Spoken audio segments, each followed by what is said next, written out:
Hey y'all, I'm back with another DIY fall embellishments video, and this is my fourth one, so I have 3 others before this, and then I'll have one more after this.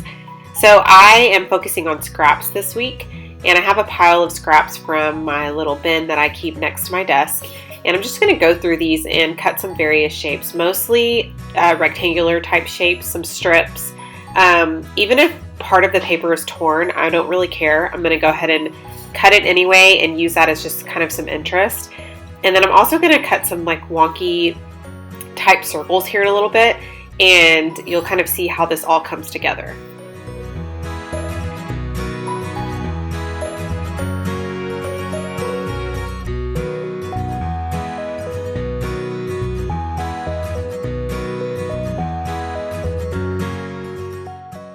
So I even went old school and cut out some of my own hearts without using a punch, so I hope you guys are super proud of me.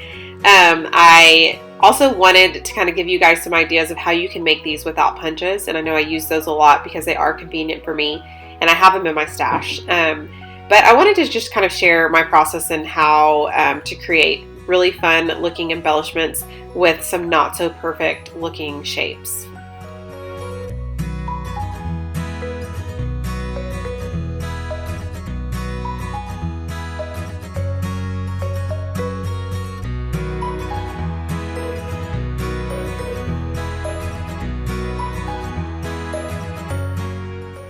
So because I'm focusing on scraps, I had these shapes already cut out in my stash, and whenever I cut shapes out of paper or pattern paper or cardstock, I'll set them in my bin, and then I don't really ever go back to those shapes. I normally cut around them and use the pattern that's left over, but I decided to use them this time. I was like, why not? It can kind of give some fun interest to the embellishment, and so I grabbed my punches and punched out the shape that's already punched out around it, and then I grabbed, I used my circle punch actually for that, and then I punched out another piece of paper to go underneath that. I have some scraps of fabric here, and then also some pieces of ribbon that I'm going to try to use as well in my process, and then I'm going to get started with building my embellishments.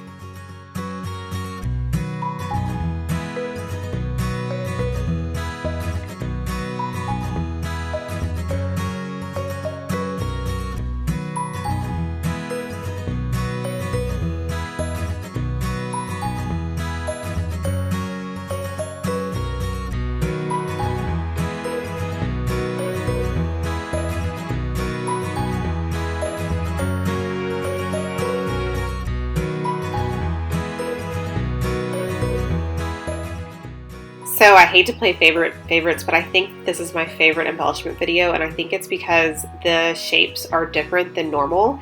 I intended or intentionally cut bigger shapes so that I could use that as my base, and I could just kind of make some fun, really just a variety of shapes rather than doing more circular or smaller embellishments. I wanted to focus on doing larger ones so that I could have, again, that variety to choose from.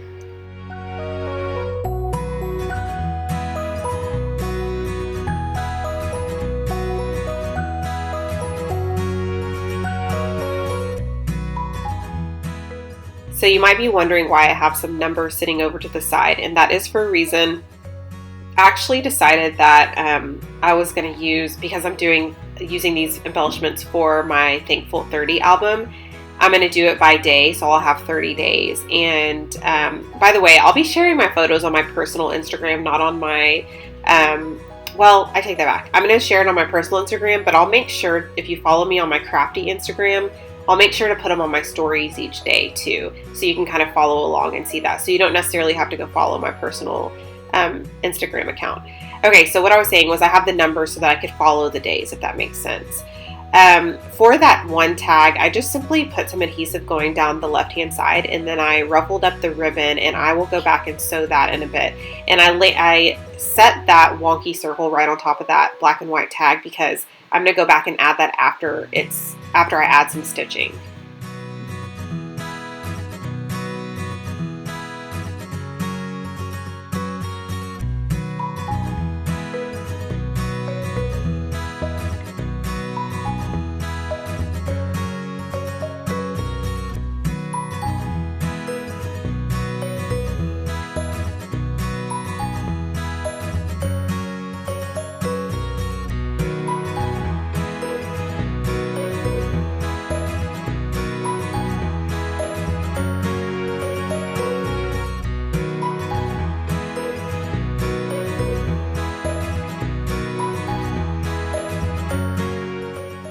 I also want to mention that before I started this process, I set aside a few different or a pile of ephemera pieces, and that included some cork shapes in those numbers. And the reason I did that was because I wanted to have some shapes and some different things to kind of build my embellishments with. These aren't all created by just scraps. I'm using the scraps as like the main element, if that makes sense.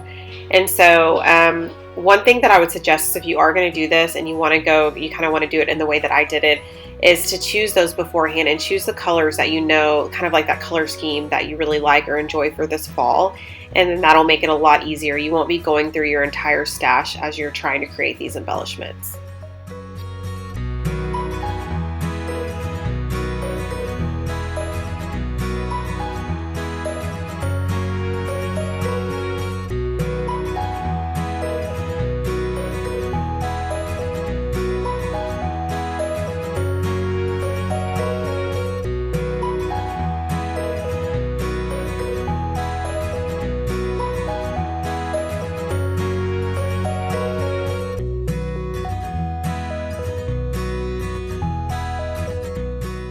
Okay, so here's where I use my wonky circles, and I absolutely love the way that that came out. And I added a little thing that said, I don't know if that says cheers. I think it says cheers. I sure hope it does. I think I thought it said cheese at first, but it says cheers, and that came from the Ali Edwards like Eat kit a long time ago. It's probably been over a year now, and I have not used that, so I decided to use that little acetate piece. And then for this embellishment, I chose a frame, and then I'm covering, or I'm placing some pattern paper in the back of the frame to kind of peek through. And I'm going to use this as a piece to add into the book as kind of like my 7th day.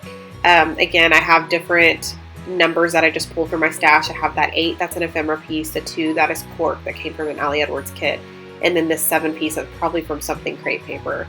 And it's just really fun to dig through my stash and see like what I haven't used and then use it in different ways. And that's probably one of my favorite things to do.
So earlier I added a piece of that blue fabric to a smaller embellishment, and you'll see how I stitched that in a second. It kind of looked like I just plopped it on there and then left it, but you guys will see how that comes together in a bit. I actually loved these bowls, but I saw that this little tea kettle over to my left-hand side, I thought that the mustard color would pop so much better, and I'm loving the color scheme of like kind of the peachy pink with the mustard and the navy, and I add of course some greens and lighter pinks and stuff in there, but I went ahead and sewed my embellishments. You guys didn't see that because I don't have my sewing machine on my desk, and it's a little bit like, I'll be honest, it's kind of like a lazy thing. I just didn't want to bring it over here, and it's really hard to like, the perspective would be off, meaning like you guys would see it from above, so you really wouldn't be able to see how I was sewing. And I guess maybe if you're really interested, I could do a video just on that and focus on that one day. But I'm going to show you up close how I stitched them, and the reason I want to show you that is because I did a zigzag stitch on a lot of these. Some I didn't reverse it at all. I just did a zigzag stitch all the way down and then ended it there. Some I did the zigzag stitch and I reversed it and I went back and forth to make it a little bit more interesting, kind of more of a rough, rustic look, and I really love the way that came out. I guess it's not a rustic look, it's more of like a whimsical look, I guess. But anyway, that is it. I had so much fun creating these. If you like this video, give me a thumbs up, and I will talk to you guys very soon. Make sure to subscribe because I'm planning on doing the 12 days of DIY for December. So I'm super excited about that. And then I also have another embellishment video coming up next week.